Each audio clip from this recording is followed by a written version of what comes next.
Notre secours est dans le nom du Seigneur qui a fait le ciel et la terre. On avait commencé hier la lettre aux Éphésiens, et là on va la lire en continu aujourd'hui, comme ça vous aurez le mouvement d'ensemble d'une traite, vous ne serez pas perdus comme ça. Alors comme c'est pas toujours facile à suivre la lettre aux Éphésiens, je vous donne quelques indications sur le plan que vous allez écouter. Dans le premier épisode, on va voir un mouvement charnière, on va passer d'une partie dogmatique à une partie pratique. On avait contemplé dans les chapitres 1 et 2 le grand mystère de l'Église et du Christ qui récapitule tout. Chapitre 3, Paul va ouvrir une petite parenthèse autobiographique. À la lumière de ce mystère qui se déploie dans l'histoire, comment est-ce que lui, Paul, maintenant, il conçoit son ministère apostolique? Et puis de là, on va gentiment basculer dans les implications concrètes. Ce mystère, qu'est-ce que ça veut dire comme manière de vivre au quotidien? Et c'est comme ça que, vous voyez, on sera passé d'une partie plus dogmatique à une partie plus morale. Bonne écoute!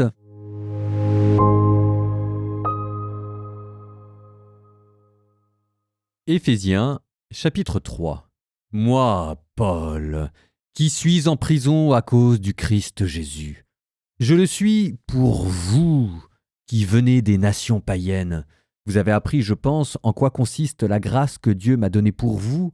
Par révélation, il m'a fait connaître le mystère, comme je vous l'ai déjà écrit brièvement. En me lisant, vous pouvez vous rendre compte de l'intelligence que j'ai du mystère du Christ.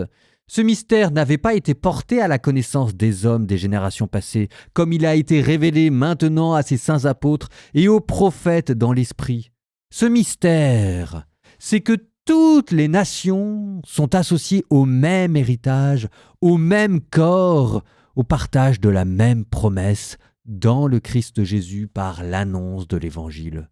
Et de cet Évangile, je suis devenu ministre par le don de la grâce que Dieu m'a accordée par l'énergie de sa puissance.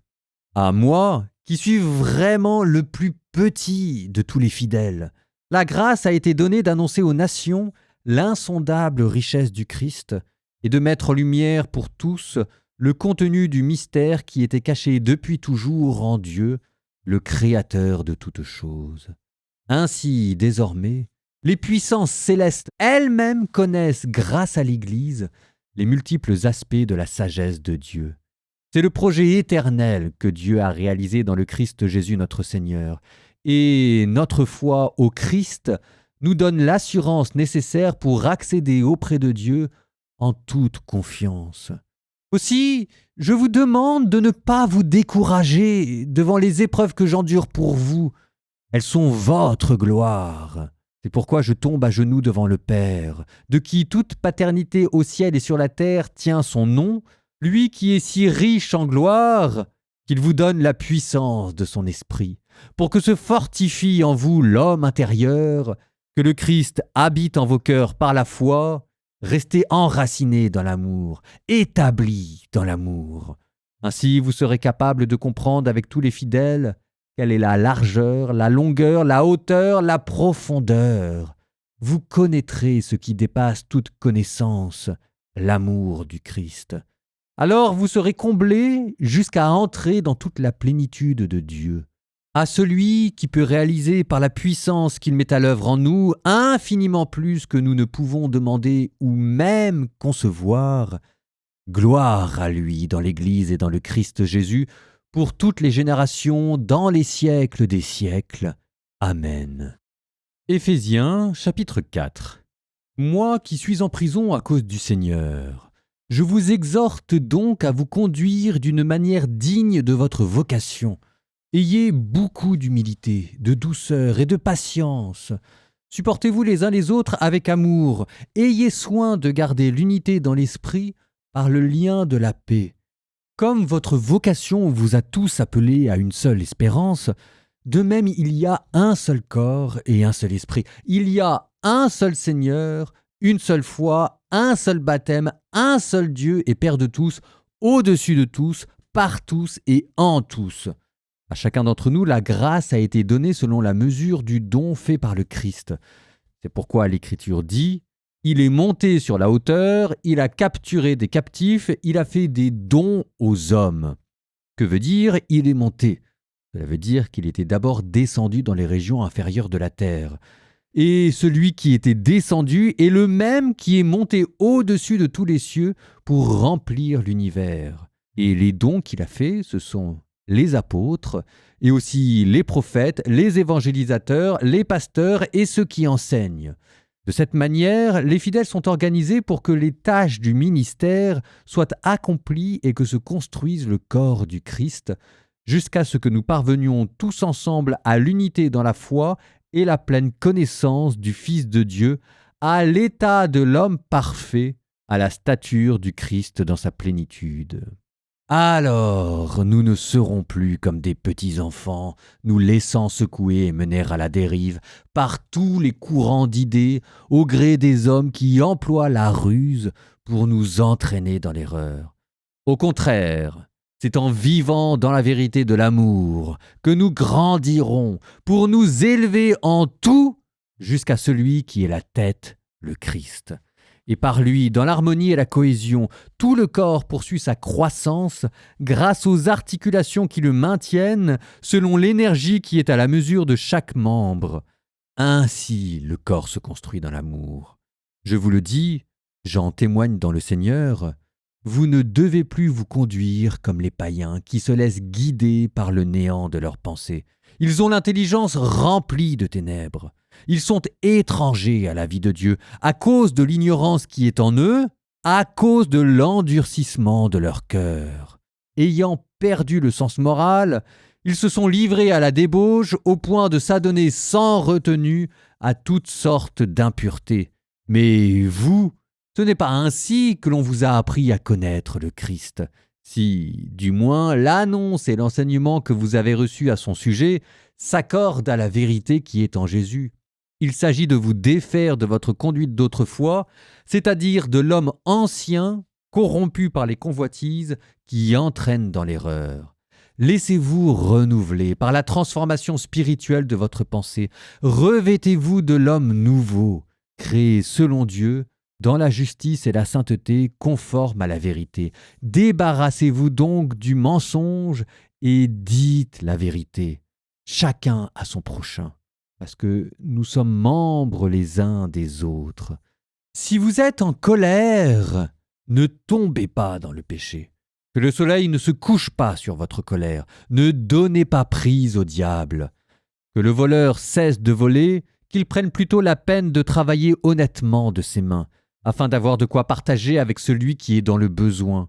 Aucune parole mauvaise ne doit sortir de votre bouche, mais s'il en est besoin, que ce soit une parole bonne et constructive, profitable à ceux qui vous écoutent. N'attristez pas le Saint-Esprit de Dieu qui vous a marqué de son sceau en vue du jour de votre délivrance. Amertume, irritation, colère, éclat de voix ou insulte, tout cela doit être éliminé de votre vie, ainsi que toute espèce de méchanceté. Soyez entre vous pleins de générosité et de tendresse, pardonnez-vous les uns aux autres, comme Dieu vous a pardonné dans le Christ.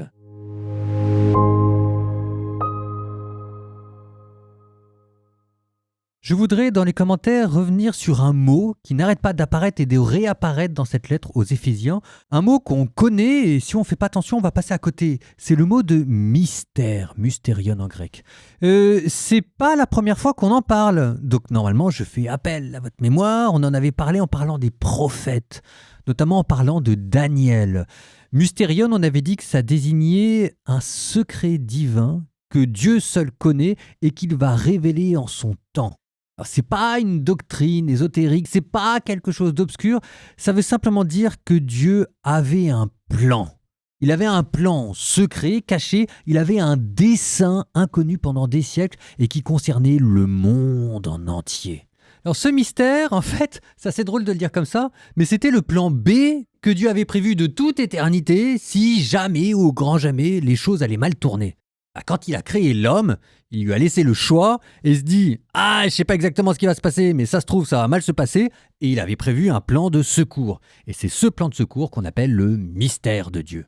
Alors c'est ce plan B, ce plan de secours, qu'on a vu commencer à se déployer avec Noé, Abraham, Moïse. Mais à chaque fois, c'était des déploiements partiels. C'était juste la figure de ce qui allait venir. Et ce que Dieu avait prévu, la plénitude de ce mystère, de ce plan B, on nous dit que c'était un dessein caché que ni les anges, ni les hommes n'avaient pu deviner. Et ce plan B, ce mystère, Eh bien, c'est l'Église. Ou plutôt, pour être exact, c'est ce qu'on appelle le Christ total. C'est Jésus et l'Église. Jésus est la tête, l'Église est le corps. Et ça, vous dit la lettre aux Éphésiens, c'était tellement exceptionnel que même dans les cieux, les anges étaient dans l'étonnement. Ils n'en revenaient pas. C'était le verset 10. Ainsi, désormais, les puissances célestes elles-mêmes connaissent, grâce à l'Église, la sagesse multiforme de Dieu. Par multiforme, on a l'impression de voir une sagesse chatoyante de toutes les couleurs comme un arc-en-ciel qui se déploie dans le Christ et dans l'Église. Sans nous, il y aurait des choses en Dieu qui n'auraient jamais été révélées. Même les créatures célestes, les anges, les principautés, les dominations, découvrent quelque chose de nouveau sur Dieu quand elles contemplent l'œuvre de salut qui s'est accomplie dans l'Église. C'est ce qu'on avait aussi dans la première lettre de Saint Pierre. Les anges ne connaissaient pas ce mystère caché et ils désiraient y plonger leur regard. Allez, je vous cite un commentaire que j'ai trouvé sur Internet. Bien que les anges de Dieu contemplent les perfections divines, ils apprennent à mieux les connaître par l'Église, c'est-à-dire en contemplant la rédemption d'une race déchue, ce qui manifeste plus abondamment que toute œuvre la sagesse et la miséricorde de Dieu. C'est extraordinaire, hein ? Le mystère de Dieu est si profond qu'il émerveille même le ciel. Et ça, c'est Jésus qui l'avait suggéré. Luc 15, 10. Il y a de la joie devant les anges de Dieu pour un seul pécheur qui se repent. Le repentir des hommes augmente la joie du ciel.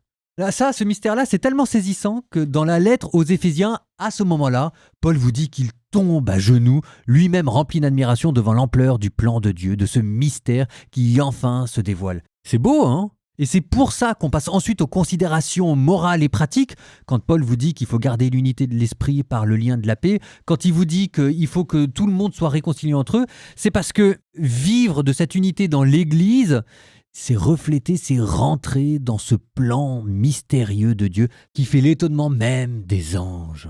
Parfois on dit que Dieu a un plan pour nous, c'est vrai, ça vient exactement de là, ça porte un mot, c'est mystérion, il a un mystère pour nous, et le premier mystère qu'il avait, c'était que nous rentrions dans l'Église pour ne faire plus que un avec les autres hommes et vivre de la vie divine. Et à la fin, l'Église devient le lieu où concrètement le Christ se réalise. Ça devient le lieu où historiquement le plan caché de Dieu se manifeste. Nous terminons par notre livre des Proverbes, chapitre 30, verset 10. Ne calomnie pas devant son maître un serviteur. Il te maudirait et tu en porterais la faute.